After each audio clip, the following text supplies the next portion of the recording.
The views on this program do not reflect those of ONTV or its board of directors. Welcome to OAA Now, your home for Oakland Activities Association news and information. Here's your host, Sammy Taormina. Welcome to OAA Now. Here I'm Sammy Taormina, blog around the OAA, the host of Last Week Brain Cells, and the host of Between Terminas on Orion Television. I'd like to welcome those watching on the Local Voice on SoundCloud and those watching on Orion Television. A lot to look at here on this week's edition of the podcast. Obviously, new basketball coach at Berkeley. We're going to break that one down. We're also going to talk about track and field. Obviously, we're in the state meet heading in there. We're going to recap the county meet. Also, we're going to talk about, is there any teams within the conference that can make some headwaves, especially in the state tournament for baseball, softball, as those girls soccer, as those postseason tournaments start up. We're getting really close to the very end, guys. I mean, we're getting really close to the end of the year. We're getting close to the, and obviously, we start thinking about heading into next year, and we're going to talk to some various football coaches starting on June 16th as we finish up the year strong, and we start talking to various coaches around the league. So a lot to really, so I will have the post on Twitter, on X now. I mean, to see if any of the coaches are interested in talking to us as we go forward during the summer months, especially in football. And also we're going to break down the districts, obviously, when the MHA does release the basketball districts coming up. They do release them around June 15th. So really, those are the things that you really got to look at. So that's going to be something to really keep an eye on as we head into the summer months. Obviously, when things slow down and, things are like, the MHA obviously got their dead period late June. And then July, obviously, they're back into it. And then, obviously, getting ready for the fall, of course, which, really gets everything going. So, a lot to really look at here when you look at everything going on in the summer months. So, so really a lot to really look at as we look forward. So, we'll see what happens. Without further ado, let's start up with our main story here. This is over at Berkeley. As I mentioned, Berkeley's got a new boys basketball coach. His name is James McCullough, former assistant at Seaholm, longtime coach at Livonia Churchill. He is taking over for Coach Joe Sermo, who stepped down last month. So when he wrote on X. I know a lot of people still call it Twitter, but he wrote. Quote, I'm excited to share that I've officially accepted the position as the head boys basketball coach at Berkeley High School. I'm honored to lead this program and help our student athletes grow on and off the court. Let's build something special. Go Bears. So when I look at McCollum, people say, second chances. You look at, and the reason why I say second chances is here's a guy that's been through a lot of adversity in his coaching career. You gotta look at the stats. You really have to look at the stats with McCullough when he was at Churchill, and you think about the record that he had at Churchill, and he had that 1 year he was an assistant under Coach Spencer Adams at Seaholm, but in 7 years prior to that at Livonia Churchill, he was 16-153. in his 7 years coaching. And his last 2 years, he was 1-45 in his final 2 years, including an 0-23 year where they really, really struggled. Now, the reason why I say this, and obviously, Livonia Churchill is a completely different program to that of Berkeley. Now, Livonia Churchill, they played in the KLAA East, which has some powers in there. I mean, obviously Dearborn in there, a Wayne Memorial. You have Dearborn Fortson. You have Livonia Stevenson's in there. You have Livonia Franklin's in there. Now, Livonia Churchill obviously is going to the Lakes Valley next year. So they're going to be, so they're going to be leaving the Kensington, the KLA for the Lakes Valley. So it'll be interesting to see how they do going forward there. But McCullough's record, you kind of say to yourself, did Berkeley make the right move here? Now, inside the OAA, and these don't confirm the hire. But now you got to answer yourself, did Berkeley make the right hire? Considering you look at the record, 16-153 in 7 years is not good. Really is not good. But he does have that experience of the OAA, learning under Coach Spencer Adams when he was at Seaholm. But kind of felt like this was an opportunity for him to get back into it and take over a program. And you look at the Berkeley job, Berkeley was open, So you look at Berkeley, you think about last year for them. I mean, there were some times they had some really good teams, but they really didn't have the district results. They really didn't have the postseason results. They're still in search of their first league title. And we know how tough it's been with the league, especially when they've gone to bigger divisions like a 3-division format to where, Berkeley's had some times where they've had some issues with Rochester. They've had some issues with Bloomfield Hills. We know that rivalry with Stony Creek. I'll talk about that rivalry. The rivalry with Royal Oak I will go into more detail about. But you look at Berkeley last year, they went 6-18. And they were last in the blue. So you kind of think about it.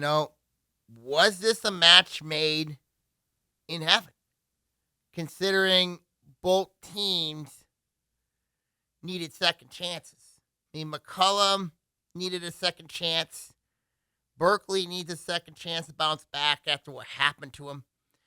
What helps McCullough is he's going to have proven players. When you look at Reese Tuttle, you look at A.J. Green, you look at both Thermal brothers, Sam and Drew. Obviously, their dad is Joe. So you think about it, it's going to be interesting to see how Berkeley does, especially going through a transition period, which is going to have to happen during the year. Now, people are going to ask me about my thoughts about this. Considering you look at the record that McCullough had when he was at Livonia Churchill. I mean, 16-153 in his 7 years, 1-45 his final 2 years, including only 23 years that his last year at Livonia Churchill. So you got to look at some things going around the program. Was there turmoil? Was there issues? You don't know.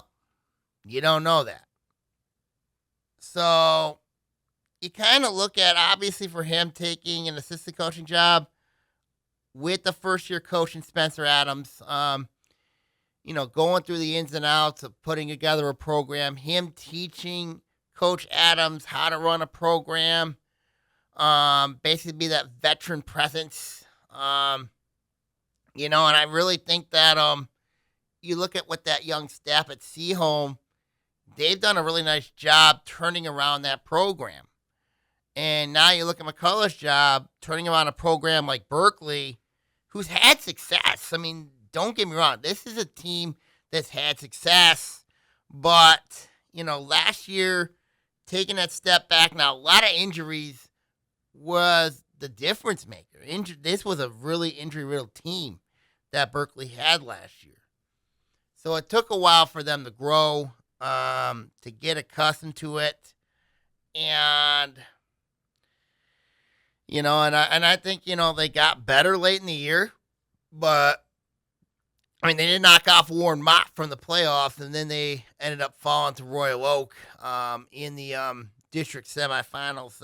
Obviously, you look at the Berkeley-Royal Oak rivalry, and that is something we got to address here. Obviously, you look at, Berkeley-Royal Oak, that is one of the most, that can get really nasty really quickly. And we talked about the battle for the street sign with Catalpa and Lexington. Football, we know it can get real nasty. I know I've talked to Berkeley's coach, Casey Humes, about that. And I think, and I expect to likely have another conversation again with Coach Humes talking about the rivalry when it comes to football. But for McCullum, it's going to come down to is, can he get accustomed to that rivalry? And obviously you look at that rivalry Royal Oak did move up. They moved up from the gold to the blue. So most likely these two teams are going to face each other probably at least once. And I don't know if they're going to be in the same district. So that would be very interesting if both those two teams would be in the same district. Now, I expect some changes this year when it comes to districts back in March. Going to be back in June. So I do expect some changes there. But, I think he's going to have to start learning the rivalry with Royal Oak.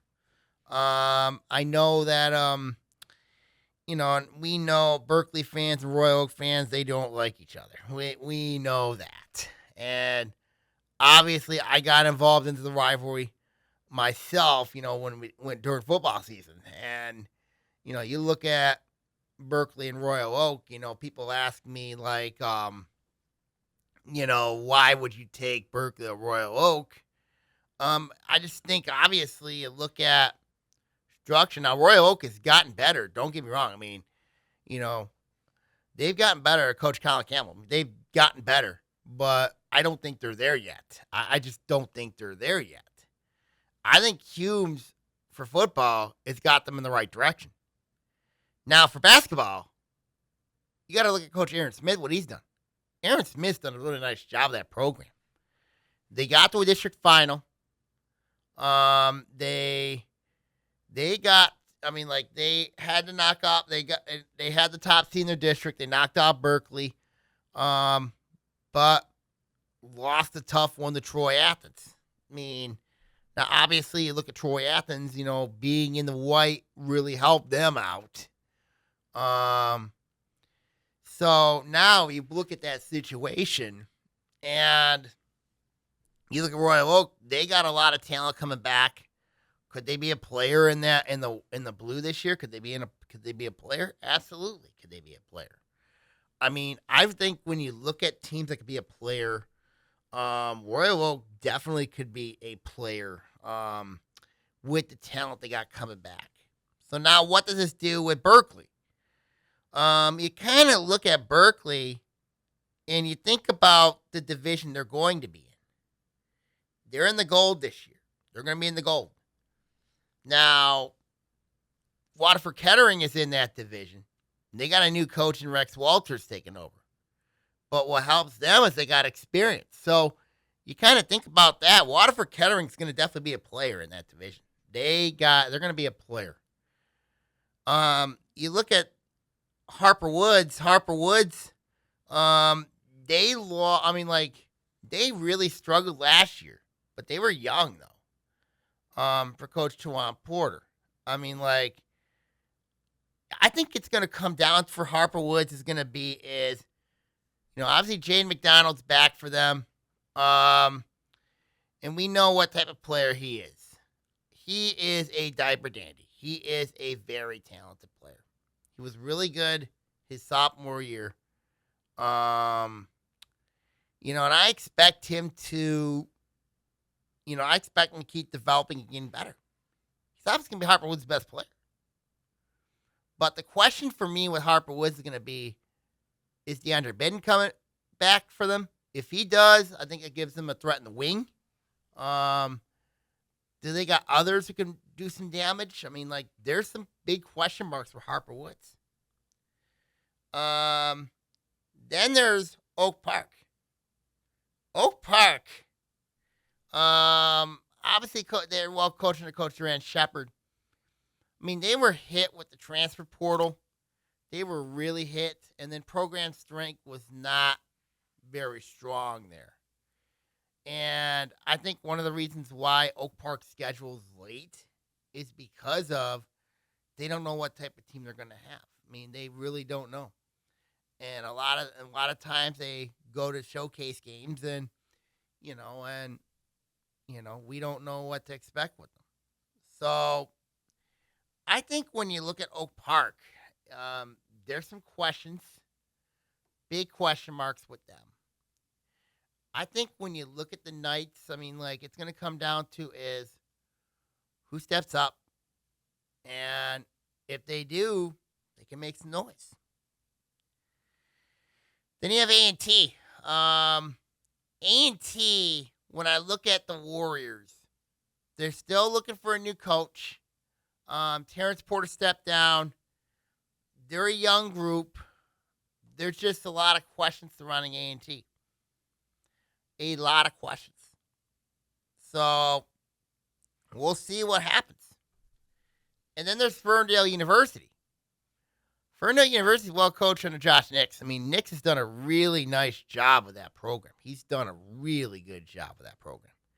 I mean, you look at last year for Ferndale U, obviously the Stony Creek game, a lot of people are going to remember that if you're an Eagle. Considering that you went into Stony Creek, which is a bigger school, and you go in and upset them. You just go in there and upset them. That just and then obviously we know what that led to at Stony. We know what that led to. And Stony Creek's got a new coach. So it'll be interesting to see how that one goes. It's really interesting. You look at that division in the Gold. You look at that division. You think to yourself, okay, this division looks winnable. It really does. I mean, I still think when I look at the division right now, if I had to pick this division right now, I think Waterford Kettering right now has to be the favorite. And the reason why I say that is, yes, Kettering has had some rough years. Really rough years. But you have a new coach and Rex Walters taking over. You have experience over there. Then, anytime you have that experience, that's going to help you going forward. Because anytime you have experience, it'll help. Then I would say where I'd put Berkeley, then I probably would say right now Harper Woods by default because of McDonald. But I'm not going there with them. I don't know if I could trust Harper Woods. I don't know if I could trust them. So I would put Berkeley with Ferndale University. Then I would say Ferndale U by default, then Berkeley, then Harper Woods, then A&T, and then Oak Park, then A&T. That's how I'm approaching it. That's how I'm approaching this. Because when you look at what Kettering has coming back, new coach, and it's a proven coach in Rex Walters. I mean, you've seen what, obviously what he's done in the AAU ranks. You see what he's done as a basketball analyst. I mean, he's played the game. He's a student of the game. I mean, like, you look at the home run hires that, athletic director Shane Hines did at Kettering. This is a big one for me. This is a big one. So when I look at Berkeley where they're at, do I like the McCullough hire? I do like it for several reasons. One, both sides have a chip on their shoulder. Both sides do. Berkeley, what happened last year to them? McCullough, obviously, the reputation at Livonia Churchill. So that's why I call this hire a match made in heaven, because both sides have something to prove. Both sides do. I mean, obviously, and I think that's going to be the key. Does both, you know what I mean? And I think that's the key. And obviously, yes, the transition period has to happen. And it has to happen during the season. It has to happen. So you kind of think about it, both sides have a chip on their shoulder. Both sides, are hungry. They want to win. And if you're Berkeley, you do have some success in that matter that you have won in the past. And you look at program strength, this will help them as well. Program strength is very important for Berkeley, considering the job that that Coach Shermo's predecessor Steve Rhodes did. Building program strength. Shermo built program strength as well. And now, obviously, McCullough's got that challenge. McCullough does have OAA experience, which helps. So he knows what to expect with when he was at Seaholm. He's going to bring that into Berkeley. So I think, to me, this is a match made in heaven for both sides. And I think that yes, there's going to be a transition period. It's going to have to happen. But I think in the long haul, I think if McCullough's there long term, I think Berkeley and McCullough should expect better results. But you cannot afford to have a year where you go like under 500. I think the key for Berkeley, for me, that I think a good start for them would be, I would say, 10 wins. I think 10 wins would be very, very good for McCullough and this group. I think if he can get 10 wins, I think that'll be a big, a great start. Obviously, you kind of look at coaching hires right now, I would say, right now we've had Pontiac, new coach with Deion Harris over there. And then Stony Creek with Marco Tomic taking over. I think Tomic has the toughest job because of, obviously that fan base at Stony Creek, especially the parent fan base over there. But I think that the most patient fan base is Berkeley. I think McCullum walked into a nice situation, a very good situation. Fan base is very patient. Obviously, you look at Berkeley, there is expectations there, but I wouldn't say I would say to them, be patient with them. It's not like Stony Creek or Pontiac, where obviously the expectations are pretty high, but I think for Berkeley, I think for McCullum, it's going to take some time for them to grow. And I think, obviously, but I think a good measuring stick for them, if they get 10 wins his first year, I think they've done their job. And obviously, you're in a very manageable division to do it. And I think that being in the gold is going to help things. Whereas with Pontiac's in the blue. And then, of course, Stony Creek, we know, is in that white, which is going to be very, very daunting task, especially when you look at Adams, Stony Creek, Adams, Rochester, Waterford, Mott, Lake Orion, and Oxford in that division. It's not easy. I mean, the blue, obviously, you got Troy, Athens, Boonby Hills, Royal Oak, are all in there, and then they have Seaholm in there as well. I mean, that's not an easy division at all. So, but for Berkeley, obviously, Waterford Kettering probably be the favorite. Harper Woods, you have Oak Park in there, and then you have A&T and Ferndale University. Division's manageable, but we'll see what happens.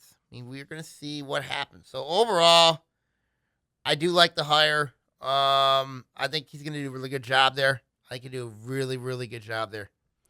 I'd like to send a special shout out to the Troy Colts. Coach Gary Fralick is going to be inducted to the Michigan Basketball Coaches Association Hall of Fame. Obviously, this was a well-deserved award for Coach Fralick. I know the Troy Twitter X page that talked about this. The big news: Troy Colts were proud to announce that Coach Gary Fralick will be inducted to the Michigan Basketball Coaches Association Hall of Fame this fall. Coach Fralick's statement on impact on student athletes, Troy High, and the greater Michigan community has been nothing short of legendary. This honor is well deserved. So you kind of say, with Gary, obviously the job he's done. He's done an awesome job at Troy. He's done an excellent job. Obviously, creating boys and the men. Obviously, he's coached some great players. I mean, he's coached James Young. He's coached both Parker brothers, Brody and Mason. He's coached some great talents, and he's one of the most respected coaches in the entire state of Michigan, and he deserves this honor. He really, really deserves this honor to be inducted into the Basketball Coach Association Hall of Fame. That says a lot, especially considering where you know what I mean. He's been in the game a long time. He's been a proven winner. He's changed times. I mean, obviously you gotta put him in the same conversation as like the negotiations or the fights. You got to put him in that conversation, and and that's a big accomplishment. And that is a big accomplishment. So I think, for him, for Troy, the Troy community, it's a great honor. It's a great honor. And I wish the ultimate congratulations. Obviously here at OAA Now, like to send Coach Gary Fralick the congratulations on this award, and and obviously, and obviously, you know what I mean, like I say the best is yet to come. You know what I mean? So, Gary's been around the game a long time, and I don't see him stopping anytime soon. So, congratulations, Coach Gary Fralick and the Troy Colts. And very, very happy for him. Very, very happy for him. So, so I wish him nothing but the best, and congratulations, winning this award. So, congratulations. All right, now let's go from basketball, let's go to track and field. The Oakland County meet occurred this past weekend. I was really honestly surprised that Oak Park did not show up for this. Now, I don't know what it is with Oak Park, if they had prom or graduation that night. But it was mind-boggling to see them not there. You kind of think about questioning a little bit with them, is you kind of think is with Oak Park are they gearing up for the state meet, or are they gearing up for or did they have prom or graduation that night? So that's a question that I would love to know. Because if Oak Park were there, I think they win both the boys and the girls. Um, so so that was really interesting to me that Oak Park was not there, and it was stunning to say the least that that they did not show up or send any representation over there. So let's look at the scores. I mean, obviously, Adams ended up winning the county meet. The boys side. Now the meet was at Oakland University, and Oakland, of course, we know that complex they have over there. It's a smaller venue, but it's a beautiful venue. It is a beautiful place to have a track meet. I know they had a regional there just 2 weeks ago. So when I look at the meet here on the boys side, we're going to go boys first here. Adams, behind their hurdlers, won this one, scoring 63 points. Clarkson was second with 51 points. Novi Detroit Catholic Central was third with 48 points. Novi was fourth with 47 points. Wall Lake Central rounded out the top five with 42 points. Lakeland was sixth with 41. Lake Orion was seventh with 35. West Bloomfield was eighth with 32 points. That was shocking to me, was West Bloomfield. Only scoring 32 points. Birmingham Troy Country Day and Troy Athens. Birmingham Troy Country Day was ninth with 27.5. Troy Athens was 10th with 25.5. Troy was 11th with 25 points. Groves was 12th with 21 points. Stony Creek behind Spencer Beckman had 20 points, was 13th. Notre Dame Prep and Oxford tied for 14th with 19 points each. Wall Lake Northern was 16th with 18.5. Southfield Christian was 17th with 18 points. North Farmington was 18th with 11 points. Royal Oak Shrine, Orchard Lake, St. Mary's, and Moopy Hills all tied for 19th with 10 points. Rochester Zulu Northwest was 22nd with 8 points. Wall Lake Western was 23rd with 7 points. South Line was 24th with 6.5 points. Rochester, this was a surprise for me, only scored 6 points in this meet. So I was a little surprised. They're 25th. Farmington, South Line, East both tied for 26th with 5 points. Brandon was 28th with 4 points. Clawson was 29th, tied for Royal Oak with 3 points. Waterford, Mott, Hazel Park, Avondale were tied for 31st with 2 points. And Birmingham Ropier had 1 point. So a couple of surprises that I didn't expect. Rochester only scoring 6 points was shocking to me. Considering, obviously, you look at the fact that this team won the red-white title, the league meet. No, they were very competitive in it. Actually, Clarkson won it, but they were competitive. I mean, they won the regular season title, the red-white regular season. Now, Clarkson ended up winning the league title in the postseason, and they were in. I mean, and they won the regional, and they were second place in the Oakland County. So you kind of think about what Clarkson's had. I mean, then Adams obviously with them dealing with Oak Park. So you kind of think about with them and I said this with Adams. The difference was for them in the boys was going to be the hurdles. And you kind of look at the 110 hurdles. Michael Wilkerson, Latchland Tillerson, obviously we know them for football. Stephen Wilkerson was 6. So you kind of think about, with Adams, he got first place, of course, as I mentioned in a county format. First place is 10 points. Second place is 8 points. Third place is 6. Fourth place is 5. Fifth place is 4. 6 is 3 points. And then 7th is 2 points. And then 8th place is 1 point. So you look at how many points Adams got in the 110. They got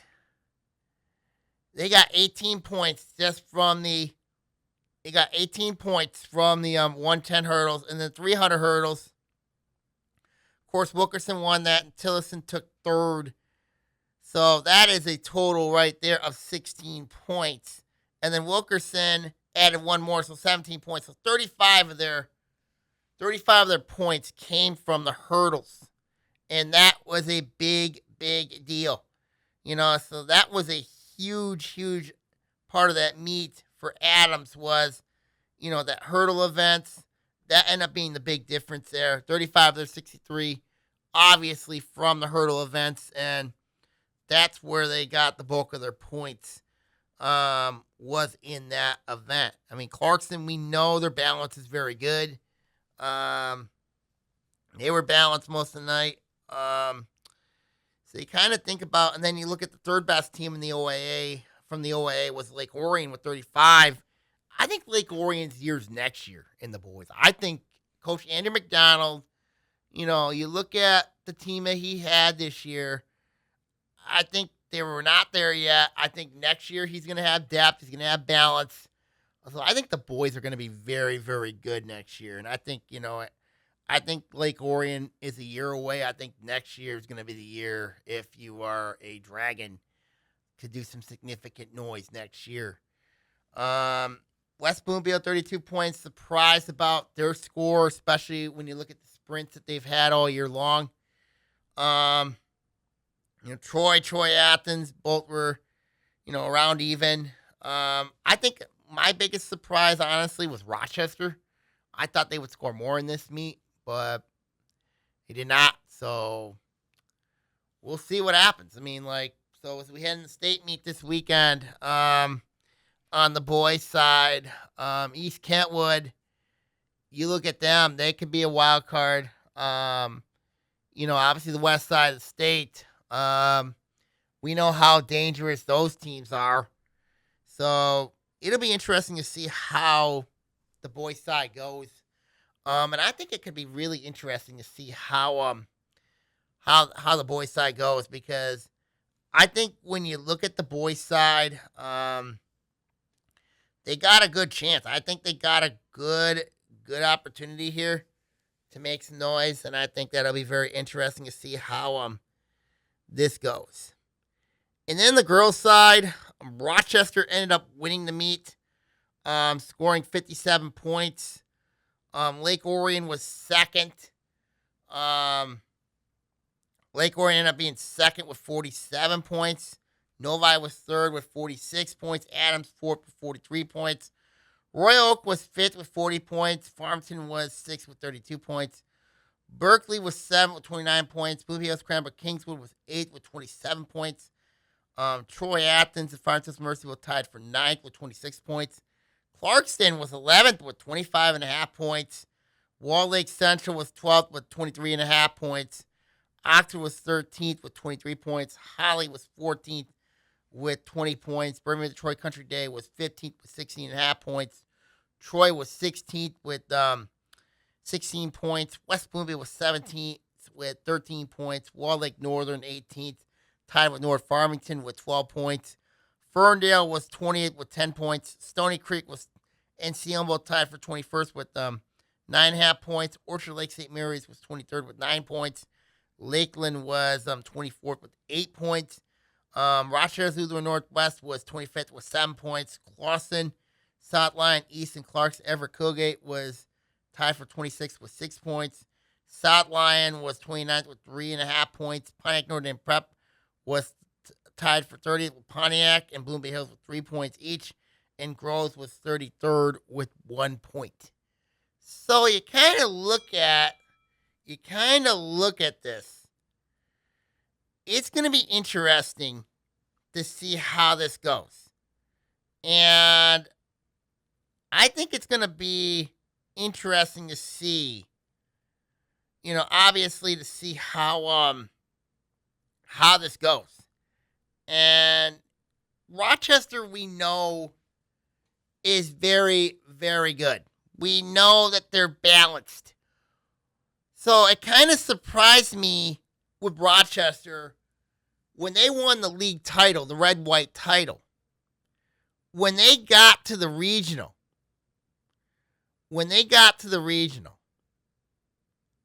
they ended up losing to Oak Park in Detroit Renaissance, and it wasn't even close. So I'm looking at Rochester, and I'm saying to myself, what happened? What happened to Rochester? What happened to this team? Because it was on your home track. It was in your backyard.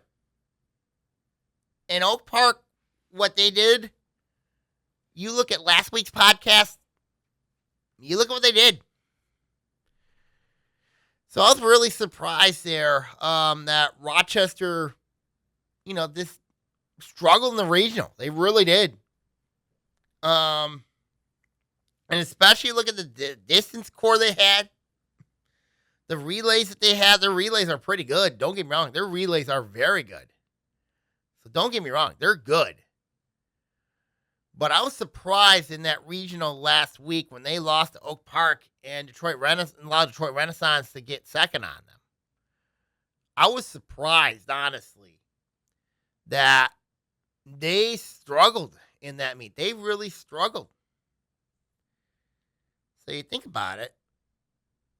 You know what I mean? And you look at the difference with Rochester was you kind of think about it. The relays, obviously you look at Rochester. I mean, you kind of think about them in the relays. The 4x4, obviously, they won that. Then you look at, of course, the 4x2. They were... Lake Orion won that 4x1. The difference, I think, was Rochester's distance. They bounced back. When you have runners like Lucy Cook, obviously, you know how good she is. Ella Abrahams, I think that next one. So Rochester, had a bounce back, especially after what happened in the regional. So you look at Rochester and you think about who's going to be their greatest threat next year. Who do I think next year is the greatest threat in the regional? Or in a county meet? Or in their division next year? You better watch out for Lake Orion. Lake Orion next year is deep. They are deep. And you return one of the best 400-meter runners in Abby Nearing. You have a very good 4x4 team.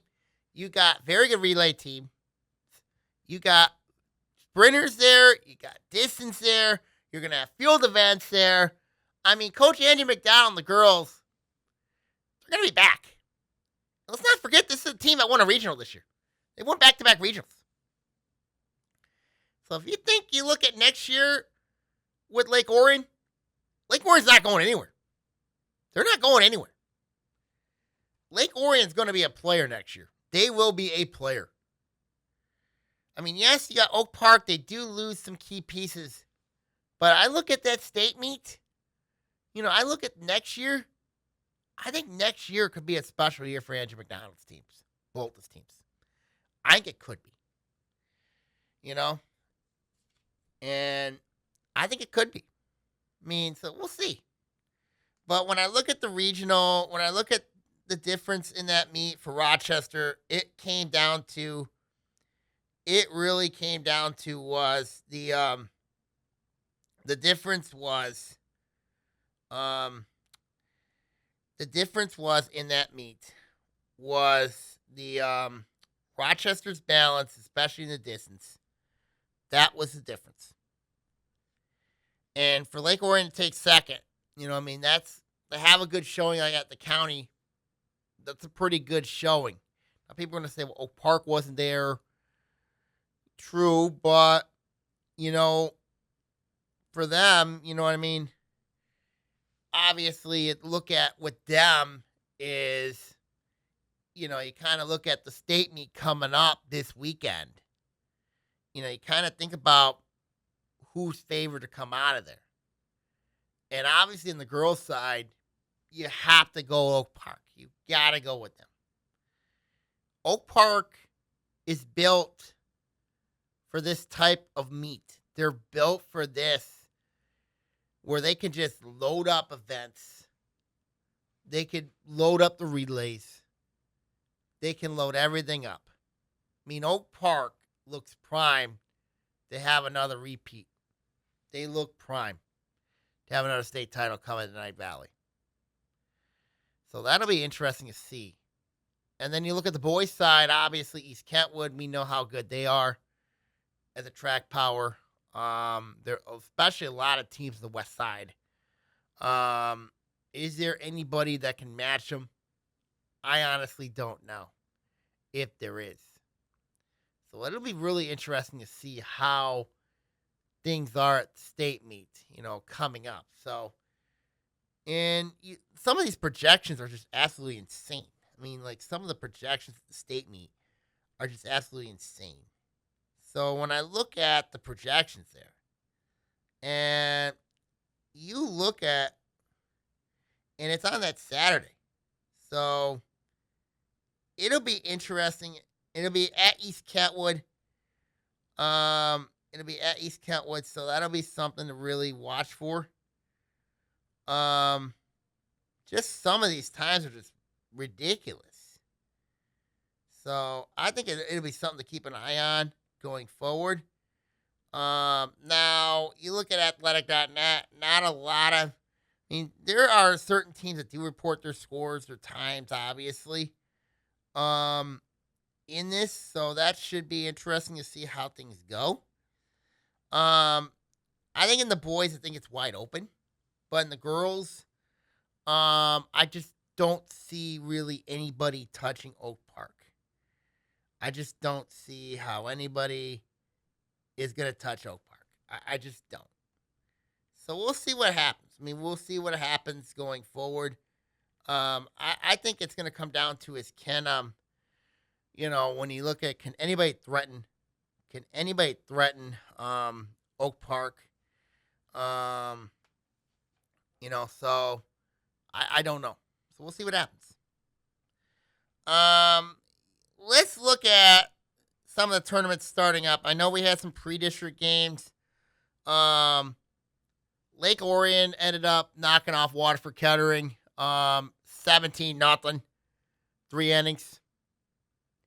So I think when I look at softball and I think about this, I think Lake Orion could be in line to have another deep run. I think this team can.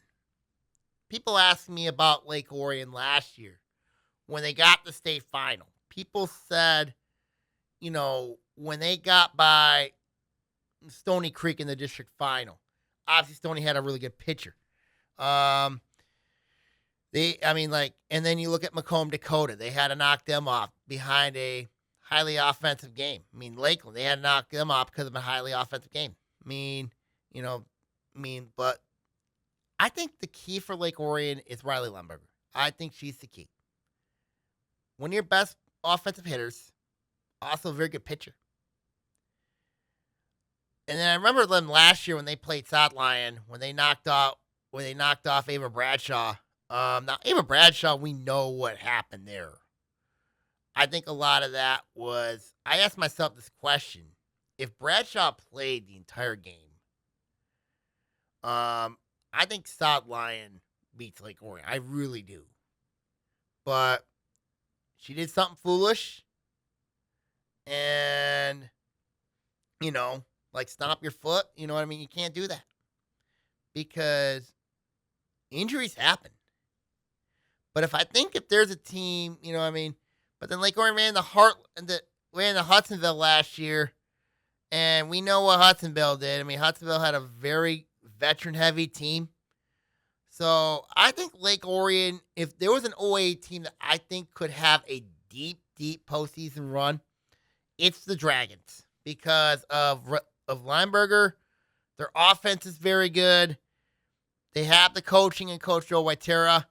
I think the Dragons could be a very, very dangerous team. Now people ask me about if there's a team that could be upset in the tournament. People have asked me that question. Obviously you look at a team like Farmers Hills Mercy, they got arguably state's best pitcher. Their district's not that strong. They should get by that district. I think Allen Park stands as their biggest challenger. So I think if there's a team that I think could be poised to get upset right now, I would say, I think it's Farmville's Mercy. I think Mercy's primed to get upset. I really do. So, to me, and I know Farmville's Mercy, they're in the Catholic League, and they've had a great year. But something tells me, with them, last year they got to the Final Four, and they were absolutely shell-shocked by Hudsonville. And I think it's Caitlin Paluzzi's is the pitcher for Farmville's Mercy. But I think Allen Park could give them problems. It depends here, because I know Mercy's offense is very good, and I think and everybody's probably going to write them as the favorite to win the state championship. But I think something tells me with them they could get upset. Something tells me. Baseball, I could see West Bloomfield having a deep run. And the reason why I say them is the way they've been playing the last 2 weeks. Their district looks manageable. I think their path, I know they're going to probably have to eventually see either Birmingham Brother Rice or Orchard Lake St. Mary's. But I really think West Bloomfield, they have, I think, the best chance of the league to have a deep postseason run in baseball. Considering you look at the districts, obviously you have the Rochester schools and Lake Orion are all in one district. Then you look at, Bloomfield Hills, the Seahole maybe. Could Berkeley be in that conversation? I don't know. But if there was a team that I think that could have a deep postseason run in baseball, it's West Bloomfield. I think the Lakers have what it takes to have a deep postseason run in baseball. I think they do. So, we'll see what happens with them. But I think West Bloomfield, seriously, they got a very good chance to have a deep, deep postseason run. They really do. Girls soccer starting up. You kind of think about, some upsets. Obviously, Clarkston over Grand Blanc, which was a shocker. You kind of think about, does that open the door up for Lake Orion, even though Lake Orion's got a very tough match with Oxford coming up. But I think, to me, if there's a team that's on the brink, pressure-wise, it's got to be Rochester. Rochester, to me, I think has the most pressure because Stony Creek and Adams both won state championships. Rochester has not. So there is a ton of pressure on this senior class to get the job done. It's not going to be an easy pass. Rochester, they got to get by. They're going to probably see Ike, and that's not an easy game for them. Utica Eisenhower has been a team ranked in the state all year long. Then if they win that, they could possibly see Adams. And if they win that, they'll either see either Troy or Troy Athens in the next round in the regional somehow. It's a tough pass. But I think if there's a team that has a lot of pressure on them, it's Rochester. Athens, they can make a run. They can make a run at this thing as well. Lake Orion's another one. Now, albeit with Lake Orion's case, they're going to have to get by Heartland. But Heartland's got to go through Bloomfield Hills. Bloomfield Hills and Heartland could be a real fun matchup there. That could be really, really fun. Because both those two teams are very good teams. Both those teams are very talented. Both those teams are very good. So I think whoever wins that game will have to see the winner of the Oxford district. which could be anybody. Could be anybody. So that could be really interesting to see how that one goes. I know in lacrosse we're talking about the big Heartland-Clarkston matchup and likely going to be in the regional final. That could be really interesting. I know Lake Orion's playing Macomb, Dakota in that. But still, you look at boys lacrosse, it still goes through. It still is going to go through the Catholic League, whether it's Novi Detroit Catholic Central or Birmingham Brother Rice. And both those teams right now are still playing. Girls lacrosse, it's right now kind of going what I expected it would be. Still looking at a possible Birmingham Bloomfield Hills collision in a regional final. Don't know where Heartland stands in this. So there's a lot to keep an eye on. So we'll see what happens there. Pretty much, you know what I mean? Pretty much you look at the, and I think golf starts this weekend as well. So there's a lot of things going on this weekend. There's a reason why on Saturday they call it, I guess, Championship Saturday, because it's one of the longest days in high school sports. Because you have district finals going on for baseball, softball. You have girls soccer districts. They're going on as well. And then you have, then of course you have the state meet for track and field. Just so many things going on at once, which makes this one of the best weekends. May 31st, obviously, that should be really interesting to see how that one goes. And we're not even talking on Thursday, which is the Oakland County Middle School track meet coming up. That should be really interesting because that tells the future of that'll be held on Thursday at Clarkston. So that tells you, obviously for that meet, 61 schools are in it, middle schools, and ranging from the entire county. So that's going to be really interesting to see how that one goes. So I'll be curious to see how that goes, the middle school county meet, because in track and field, because that's going to translate into the future when they all get into high school. So a lot to be proud for within Oakland County. But that should be a really interesting meet over at Clarkston on Thursday. With the Oakland County Middle School track meet. I mean, like a lot of schools are there within the school districts. So it'll be really interesting to see how that goes. So we'll see how that goes. All right, everybody, I'm going to sign off here. Make sure you follow the blog at Stagnum84650 at blogspot.com for the latest information around the OAA. I know we're still looking for basketball coaches over at Southwood A&T, along with Ferndale and Adams for girls. A&T for the boys. So, see what happens. All right, everybody, I'm signing off here. Take care. God bless. And I will see you all next week, everybody. Take care. God bless. See you all next week. God bless all.